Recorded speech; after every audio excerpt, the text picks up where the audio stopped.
Eu sou Mário Persona e essas são as respostas que eu dei aos que me perguntaram sobre a Bíblia. Você perguntou se o sabor do maná teria mudado ao longo do tempo. Não. O sabor do maná que Deus deu para alimentar os israelitas no deserto não mudou. O que mudou foi o paladar deles.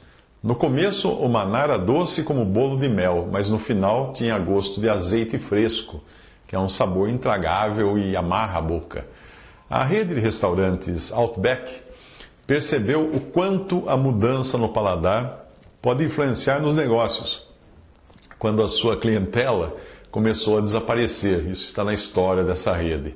Na época da sua fundação, em 1988, a rede atraía principalmente clientes jovens, daquela geração, mas com o tempo outras opções apareceram para atrair clientes jovens. E os clientes originais, que tinham sido jovens e já não eram mais tão jovens, tinham mudado o paladar. Isso porque, à medida que nós envelhecemos, as nossas papilas gustativas perdem a sua capacidade original, o que faz com que os velhos gostem mais de pimenta do que os jovens. Né? Para a criança, pimenta arde a boca, para um velho não. Para o velho ela não é tão ardida. Então a solução daquela rede de restaurantes foi aumentar o tempero dos seus pratos para agradar aquela clientela original que agora tinha um paladar mais exigente para sabores fortes. E aí ela conseguiu recuperar o movimento, trazendo de volta aquela geração que ela tinha conquistado um dia. O que aconteceu com o maná foi algo semelhante, mas a mudança de paladar da parte dos israelitas não foi por envelhecimento, mas por influência de ímpios e também por passarem a preferir outros sabores. Em Êxodo 16:31, o maná, abre aspas, era como semente de coentro branco e o seu sabor como bolo de mel, fecha aspas. Isso nos fala de como nos sentimos quando recém-libertados da escravidão do Egito, que é o mundo, e de Faraó, que é uma figura de Satanás. Nós começamos a nossa senda de salvos, desejosos pelo sabor do pão que vem do céu, que é Cristo, e da água que sai da rocha, que é Cristo. Nesse período de recém-convertidos e descobertas, do primeiro amor, como chama Apocalipse 2:4, a comunhão com Deus é a coisa mais importante para nós. Nós sentimos todo o seu real sabor. Nesse período, a nossa vida tem tudo a ver com a primeira parte do Salmo 1. Que diz assim: bem-aventurado o homem que não anda segundo o conselho dos ímpios, nem se detém no caminho dos pecadores, nem se assenta na roda dos escarnecedores, antes tem o seu prazer na lei do Senhor, e na sua lei medita de dia e de noite. Pois será como a árvore plantada junto a ribeiros de águas, a qual dá o seu fruto no seu tempo, e as suas folhas não cairão, e tudo quanto fizer prosperará. Salmo 1, versículos 1 ao 3. Mas aí o mundo, as más influências exercidas pela companhia dos ímpios ou pela mídia e pela moda, que nos influencia o tempo todo, de todos os lados, nós acabamos perdendo a capacidade de desfrutar do sabor das coisas simples de Deus. E passamos a imitar os ímpios e dar ouvidos à sua opinião sobre o sabor das coisas de Deus. Veja o que diz a palavra. E o vulgo que estava no meio deles, no meio do povo de Israel, veio a ter grande desejo, pelo que os filhos de Israel tornaram a chorar e disseram: quem nos dará a comer, quem nos dará carne a comer? Lembramo-nos dos peixes que no Egito comíamos de graça, e dos pepinos, e dos melões, e dos porrós, e das cebolas, dos alhos. Mas agora a nossa alma se seca, coisa nenhuma há, senão este maná diante dos nossos olhos. E era o maná como semente de coentro, e a sua cor como a cor de bdélio. Espalhava-se o povo e o colhia, e em moinhos o moía, ou num grau o pisava, e em panelas o cozia, e dele fazia bolos, e o seu sabor era como o sabor de azeite fresco. Isso está em Números 11, de 4 a 8, você vê como já mudou no paladar deles o sabor do maná, influenciados que foram pelo vulgo que estava no meio deles, e agora eles têm saudades, dizem que comiam de graça no Egito. Todo mundo se esqueceu que eram escravos no Egito, né? O vulgo que estava no meio deles eram egípcios e povos de outras nacionalidades que haviam saído junto com os israelitas. Ou então, ou por amizade, ou por algum relacionamento afetivo, ou até por superstição, acreditando que eles estariam mais seguros longe da terra que o Deus dos Hebreus havia amaldiçoado do que lá dentro do Egito. Eles representam os incrédulos, ou o joio que está hoje misturado aos crentes, não por serem realmente convertidos, mas misturados por serem apenas supersticiosos.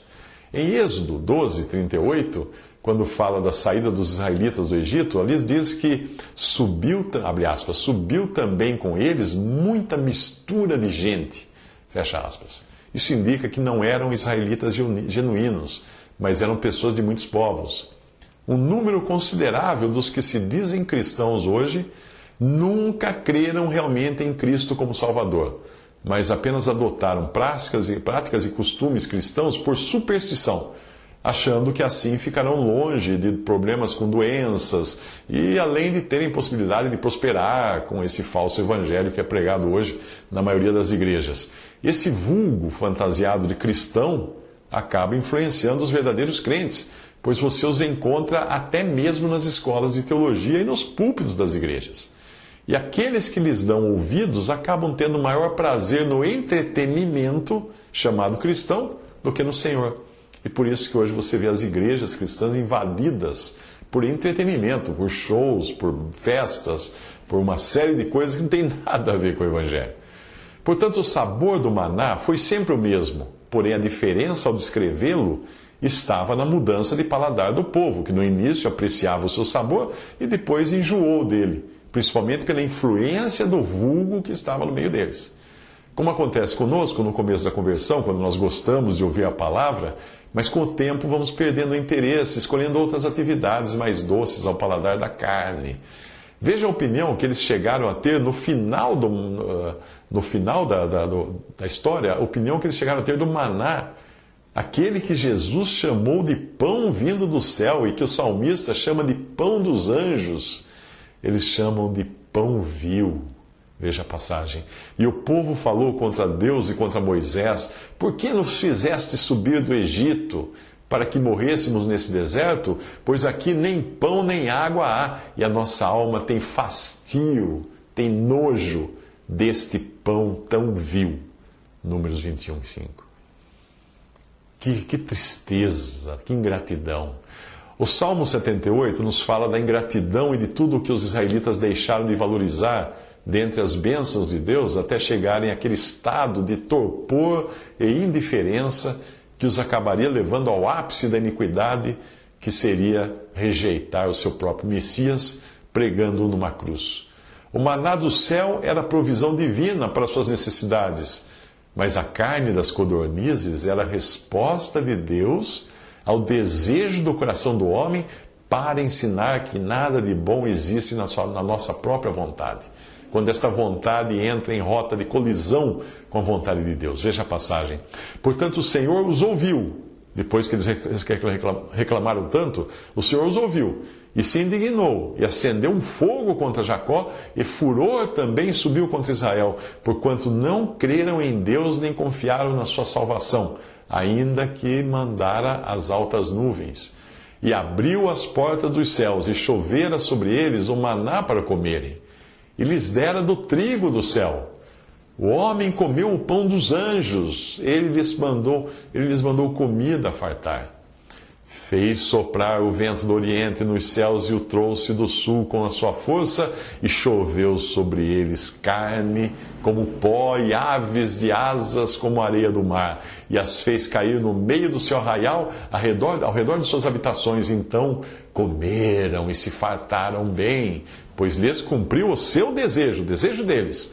Não refrearam o seu apetite. Ainda lhes estava comida na boca, quando a ira de Deus desceu sobre eles e matou os mais robustos deles, e feriu os escolhidos de Israel. Com tudo isto, ainda pecaram e não deram crédito às suas maravilhas. Por isso, consumiu os seus dias na vaidade e os seus anos na angústia. Salmo 78, 21 a 23. Visite Respondi.com.br. Visite 3minutos.net.